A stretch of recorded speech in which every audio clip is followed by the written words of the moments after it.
Ji, second question. Which is an SI based unit? Current, gram, Kelvin, volt. Current. Current. Great. And this is a perfect example when you do not, what happens when you do not read all the options.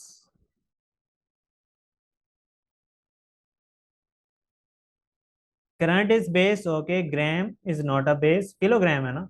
Kelvin is also base. So current भी base है और kelvin भी base है, तो आप कुछ miss कर रहे हैं. बेस तो यूनिट. करंट एम्पियर होता है और यहाँ पे करंट लिखा हुआ है, सो केल्विन होगा answer. Yes, because question is which is an SI base unit. The question is not which is an SI base quantity. उन्होंने यूनिट्स के अंदर क्वांटिटीज भी लिखी हुई हैं, यूनिट्स भी लिखे हुए हैं. तो आपने पढ़ा पहला current. O yes, current is a base quantity because earlier you were focusing on base. तो आपने जैसे देखा करंट, आपने कहा ए होगा, बट वो आपसे दो दो चीजें चेक कर रहा है. सो आपने जब ठीक. सारे आप पढ़ेंगे तो आप जब कहेंगे केल्विन भी है, दो दो आंसर तो नहीं हो सकते. फिर आप गौर करते हैं कि क्वेश्चन क्या है. क्वेश्चन है base unit, current is a base quantity, तो फिर आप कहते हैं जी it is c. And why not b? Because the S I unit of mass is kilogram, not gram. Gram. जी, next question. Which unit can be expressed in base units as kilogram meter square per second square? Now, इस question को आपने कैसे handle करना है? एक method तो यह है कि आप याद कर ऑप्शन लो. एक ए को कन्वर्ट करें, फिर ऑप्शन बी को करें, ऑप्शन सी को करें, ऑप्शन डी को करें, और उसके बाद देखें कि किसका answer kilogram metre square per second square आ रहा है. और दूसरा इसका मेथड ये है कि अगर आपको ये पता है ना कि 1 न्यूटन इज इक्वल टू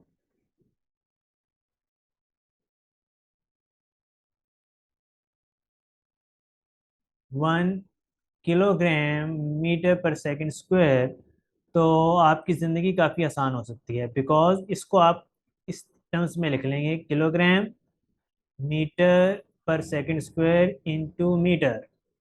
और यहाँ से फिर आप क्या करेंगे कि ये तो न्यूटन है, तो यहाँ से आ गया न्यूटन मीटर, और 1 newton metre is equal to joule. तो यहाँ से आप डायरेक्टली फाइंड आउट कर लेंगे दैट इट इज ए. ये प्रैक्टिस से आपको पता चल जाएगा. अदरवाइज आप इन चारों को, if you don't know, then the procedure is कि आप चारों ऑप्शंस को कन्वर्ट करें और देखें कि किसका answer kilogram metre square per second square आ रहा है. इसमें वैसे पहले का ही आ जाएगा, आपका टाइम बच जाएगा. ठीक राइट. है. जी सर. ओके जी, सेकंड वन जी. At temperatures close to 0 Kelvin, the specific heat capacity of a particular solid is given by C is equal to BTQ, where T is the temperature and B is a constant characteristic of the solid. The SI unit of specific heat capacity is Joule per kg per Kelvin. What is the unit of constant B expressed in SI base units? अब आपने find out करने हैं units of constant b. तो you must know the formula of b. ऊपर आपको formula दिया हुआ है, c is equal to b t q. यहां से आप बी को सब्जेक्ट बना लेंगे, b will be equal to c over over t. T q. T cube. और अब आपने units of b find out करने हैं. स्पेसिफिक हीट कैपेसिटी के यूनिट जूल क्या बोलते हैं? पर केजी जी. पर kelvin divided by T, oh sorry, kelvin cube.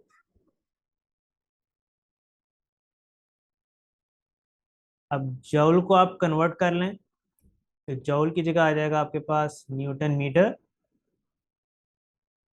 बाकी सारा वैसे का वैसा किलोग्राम पर kelvin over kelvin cube. Newton को अगेन आप कन्वर्ट कर लें, kilogram metre per second square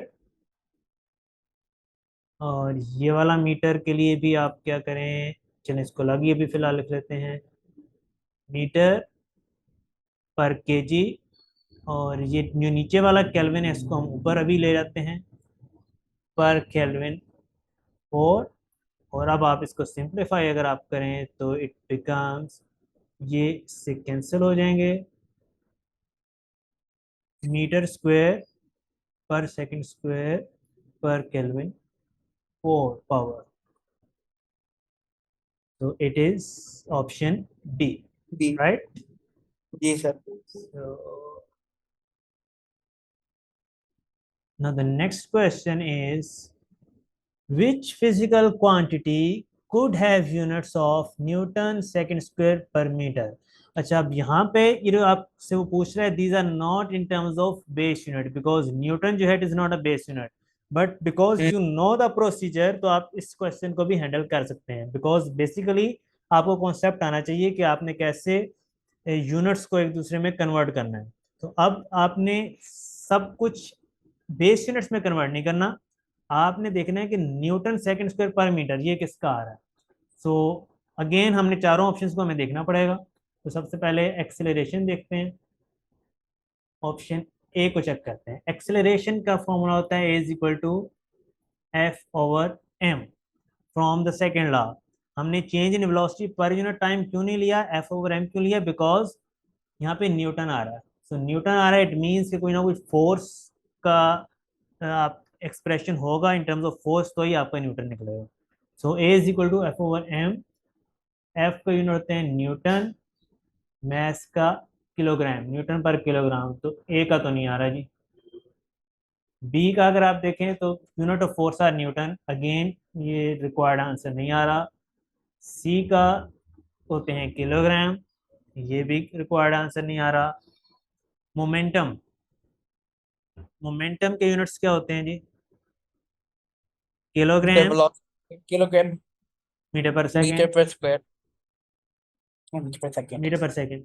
अच्छा, ये क्या हो गया जी, ये तो हमने चारों ऑप्शंस को देख लिया, बट हमें जो रिक्वायर्ड आंसर है Newton second square per metre, ये हमें नहीं मिल रहा, क्या करें जी? एनी गैस, क्या करना चाहिए? चारों ऑप्शंस देख लिए हैं, आंसर नहीं आ रहा, तुक्का लगा लें ये या हो कुछ सकता और है, की, या कुछ और भी किया जा सकता है। कोई डिफरेंट एंगल से ट्राई कर लेते हैं। हाँ, डिफरेंट एंगल क्या हो सकता है, what can be the Newton different से एंगल? सर न्यूटन सेकेंड तो हम वो कर ले हैं, चलें बेस इसको, यूनिट से क्या। हाँ हाँ चलें इसको न्यूटन सेकंड भी आप कर लें, न्यूटन। तो अगेन हमें तो Newton second square per metre चाहिए ना। अच्छा, एक थोड़ा सा ना रिवर्स काम करके देखते हैं, ये किलोग्राम जो है ना, इट इज बेस यूनिट, इसको हम इन टर्म्स ऑफ फोर्स कर सकते हैं। से कर सकें। F is equal to M A, तो यहां से अगर m करें तो F ओवर a। अब देखते हैं कि units of force are newton, metre per second square, newton second square per metre. यही था जी, newton second square per metre. So it means कि ठीक। हमारा जो आंसर है इट इज सी।